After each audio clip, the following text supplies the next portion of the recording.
지켜주세요. 저작권 및 초상권. 여러분, 강의하기 전에 저작권 및 초상권에 대해 꼭 지켜줄 예절을 안내하겠습니다. 첫 번째, 수업과 관련된 영상의 일부를 불법으로 캡처하거나 유출할 경우. 두 번째, 수업에서 제시된 자료를 무단으로 타인에게 제공할 경우. 세 번째, 수업 관련 영상이나 내용을 타인 또는 타반에게 보여줄 경우. 학생들도 법적으로 문제가 될 수 있음을 알려드립니다. 그러므로 수업에 제공한 영상과 사진을 학습의 목적으로 사용하시고 그 어떤 2차적 작업을 하지 않기를 당부드립니다. 오늘의 주제는 내 거인 듯 내 거 아닌 내 거 같은 미래 직업.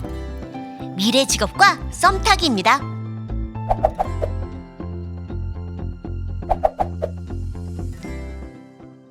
선생님, 그래, 진이야.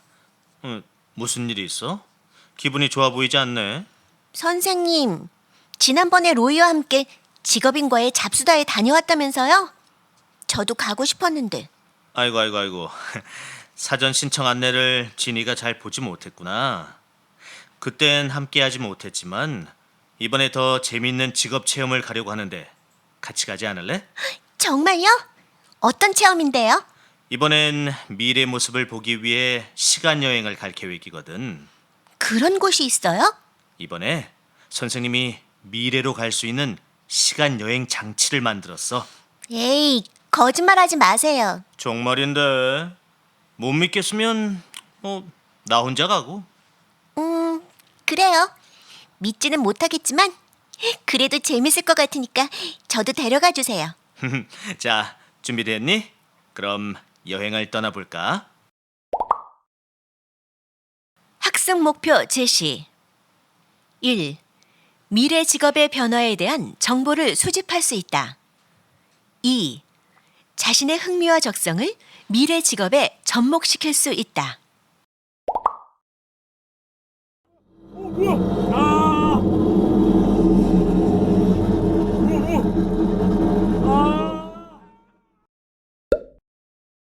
우리 회사에 지원한 이유가 무엇인가요? 우리나라에서 홀로그램 분야로는 가장 유명한 곳이 바로 이곳이라고 생각합니다. 저는 이 홀로그램을 활용하여 직접 볼 수 없는 물건을 구입할 때 선생님, 여기 면접관이 좀 이상해요. 우와, 예리한데? 저 면접관은 AI 면접관이란다. AI와의 면접은 지원자의 언어적, 비언어적 행동을 분석하고 지원자가 자주 사용하는 단어부터 미세한 표현 변화까지 분석하여 인사 담당자에게 전달하고 있지. AI가 사람을 정확히 평가할 수 있을까라는 의문이 들기도 하지만 채용 과정에서 드는 인력과 시간을 줄일 수 있고 단기간 내에 지원자를 종합적으로 평가할 수 있어서 최근에 많이 늘어나고 있는 상황이란다.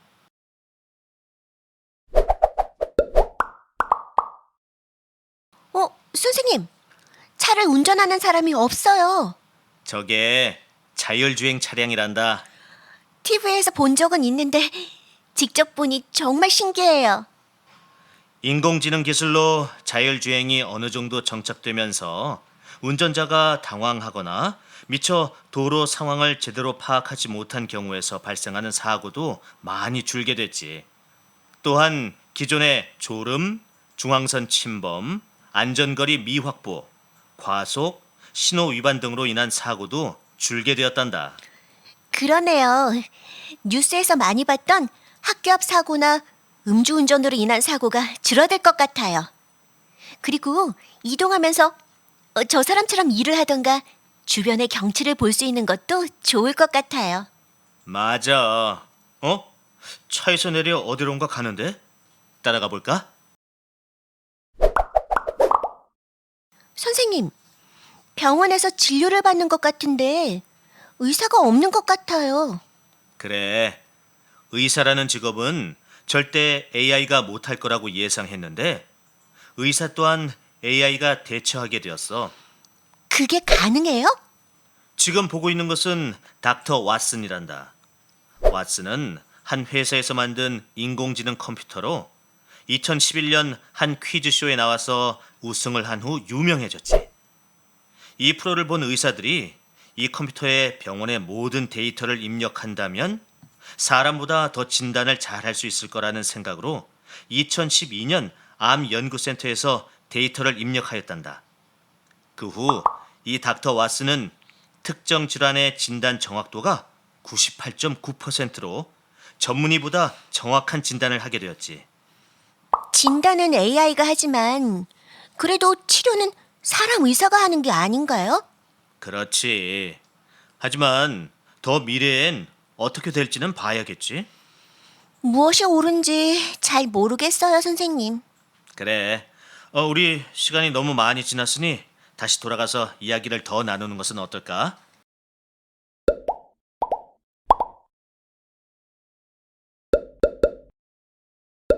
선생님, 우리가 다녀온 미래는 몇 년 후의 모습이었나요? 지니가 생각하기에 몇 년 후의 모습 같아? 한 30년 정도 후의 모습 같은데요? 지금과 너무 많이 다르더라고요. 아쉽게도 지니의 생각과는 달리 앞으로 몇 년 후 미래의 모습이란다. 정말요? 그럼 지금도 AI 면접관이나 자율주행 그리고 닥터 왓슨과 같은 기술이 적용되고 있는 걸. 선생님, 그럼 이렇게 AI 기술이 발달되면 앞으로 사라질 직업이 많지 않을까요? 지니가 궁금한 게 많구나. 이야기가 길어질 것 같으니 우리 상담실에 들어가서 이야기할까?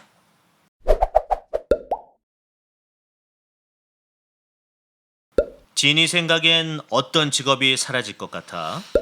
일단 자율주행 차량이 발달되면서 택시나 버스 운전사나 대리운전 기사님의 직업이 사라질 것 같아요.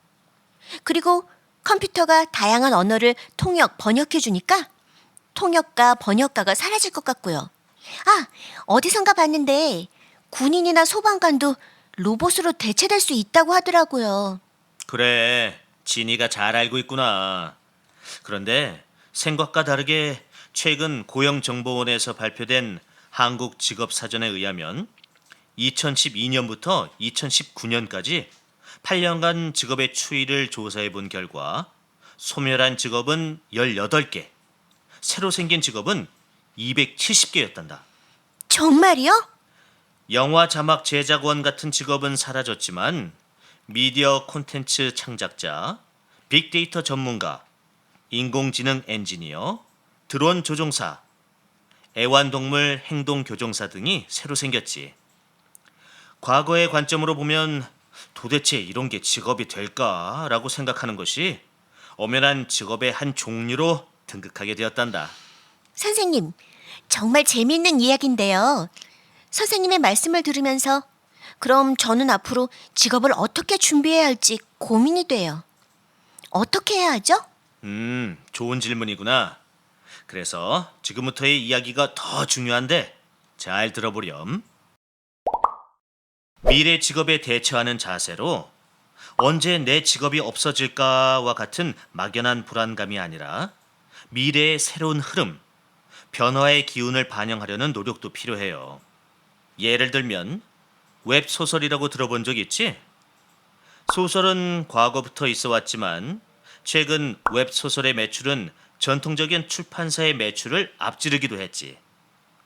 같은 글쓰기라고 하더라도 과거에는 정통 문학에서 활약했다면 이제는 웹소설의 분야에서 활약하는 방법이 필요하단다. 시대의 흐름에 맞게 자신의 특화된 영역, 이를테면 자신의 흥미와 적성을 강화하고 사람들의 라이프 스타일에 맞게 접목하면 그것이 미래 직업을 준비하는 과정이 될 수 있을 거야. 좀 어렵지? 그럼 혹시 지니는 요리 좋아하니?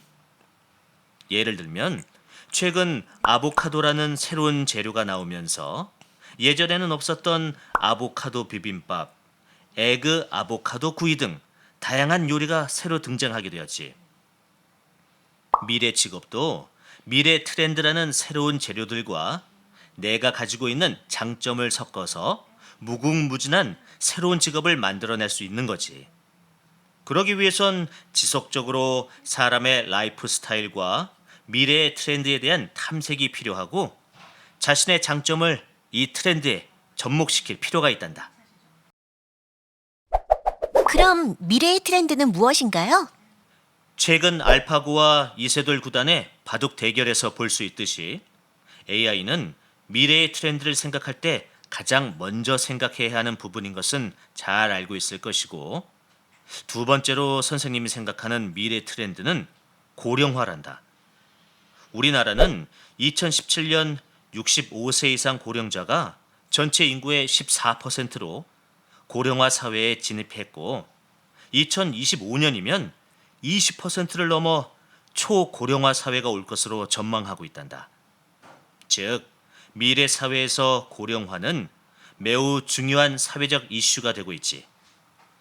그리고 세 번째는 1인 가구의 증가인데, 2019년 1인 가구 비율은 전체의 29.8%로 2045년이면 1인 가구가 4인 가구 비율의 5배가 넘을 수준이라고 전망하고 있단다. 이에 앞으로는 주거, 복지, 노동, 지역 정책을 1인 가구에 초점을 맞춰야 하는 상황이란다. AI, 고령화, 1인 가구의 증가 외에 다른 미래의 트렌드는 무엇이 있을까요? 글쎄, 그 부분은 우리가 앞으로 계속 관심을 가지고 찾아봐야 하지 않을까? 뉴스나 통계청의 자료를 찾아보거나 미래 예측에 대한 다양한 보고서가 매년 나오고 있으니 이를 검색하면 어렵지 않게 찾을 수 있을 거란다. 선생님께서 인공지능으로 할 수 있는 것은 자율주행이나 닥터 왓슨과 같은 것이라고 하셨잖아요. 그럼 고령화와 1인 가족의 증가로는 어떠한 직업이 새롭게 탄생하게 될까요? 고령화로 노인 인구가 늘어나면서 노인 복지에 대한 직업이 늘어나지 않을까? 또한 최근엔 스마트폰 안에 증강현실 기술이나 홀로그램을 활용해 새로운 장례 서비스가 등장했는데, 묘소와 같은 특정 장소에 가면 고인의 사진이나 동영상이 나와 고인과의 추억을 되새길 수 있는 기술이 나오기도 했단다. 그리고 최근 1인 가구가 늘어나면서 이를 위한 상품과 서비스도 나오고 있는데, 1인 가구를 위한 다양한 심리 치료 서비스나 주인이 없는 동안 반려동물을 보살펴줄 수 있는 펫시터 등이 새로운 직업이 될 수 있지. 중요한 것은 새로운 직업이 생길 부분에 초점을 맞추기보다는 자신의 흥미와 적성, 그리고 장점을 미래의 트렌드에 접목시키는 노력이 필요하단다. 그래서 급변하는 미래 시대를 능동적으로 대처할 수 있거든. 이를 위해 자신의 장점을 살리면서 미래에 대한 정보를 꾸준히 탐색하고 개척하는 것이 중요한 거 알겠지? 미래는 선택하는 사람의 몫이고 결과는 행동하는 사람의 몫이다. 앞으로의 미래는 지금보다 더 급변할 것이며 기존의 직업은 사라지고 또다시 새로운 직업이 발생할 예정입니다. 내가 꿈꾸는 직업은 언제 없어질까라는 불안감보다는 미래 직업 세계에 필요한 나의 역량을 기르는 것은 어떨까요? 나의 현재의 흥미나 적성을 미래 직업 변화의 트렌드에 맞춰 적용한다면 미래 직업이 급변하더라도 충분히 대처할 수 있지 않을까요? 미래의 변화에 대처하기 위해 적극적으로 행동한다면 여러분들은 충분히 미래를 대처할 수 있을 것입니다. 수고하셨습니다. 다음 시간에 오늘보다 더 나은 모습으로 볼게요.